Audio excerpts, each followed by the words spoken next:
du të bëj një ushtrim matematike shumë të thjeshtë.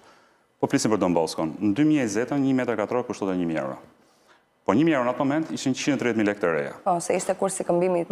Sot kushton 1.600 euro, dhe sot këto 1.600 euro janë 155.000 lekë të reja. Po ta shikojmë në euro, duket sikur çmimi është rritur me 45, pothuajse 50%. Po ta shikojmë lekë shqiptare, çmimi është rritur me 18%. Atëherë, ne bëjmë populizëm dhe themi çmimi është rritur 60%. Ka dy tregje në Shqipëri.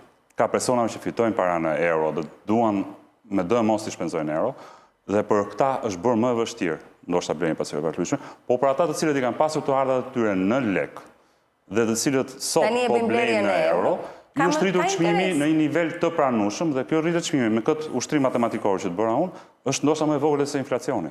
Pra atyre në vlerë reale çfarë probleme paratë të tyre sot mund t'ju bjerë më mirë se para 4 vjetësh.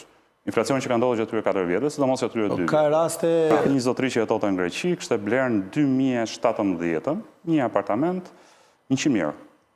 Kishte arritur ta bëte pazarin fiks 100.000 euro. E ka shitur në fillim të 2024-s, ka nisur që në fund 2023, po në fillim 2024-s, shitjen 140.000 euro.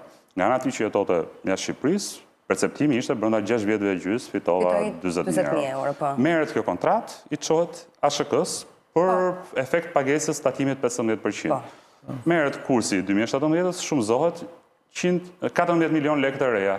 Merret kursi datës shitjes, që ishte 99.2 atë ditë, dhe dilti që zotëria kishte humbur pothuajse 38.000 lekë të reja nga kjo shitje. E bleu 100.000 euro, e shiti 140.000 euro. Në lekë shqiptare, ai kishte humbur para. Pra njerëzit do ta kuptojnë, rritja e çmimeve është si faktor kryesor i kursit këmbimit.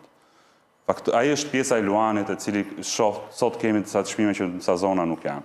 Dhe duhet kuptojnë që kush i blen, ka një segment tregu, të cilët fitonin lekë në para shqiptare, vazhdojnë të fitojnë lekë në para shqiptare, për të cilët sot është më lirë se ç'ishte para 4 vjeç, ta blejnë një pasuri 1.600 euro, se ç'mund ta blejnë para 4 vjeç 1.000 euro, me kuptimin e vlerës paras për mbi pronën.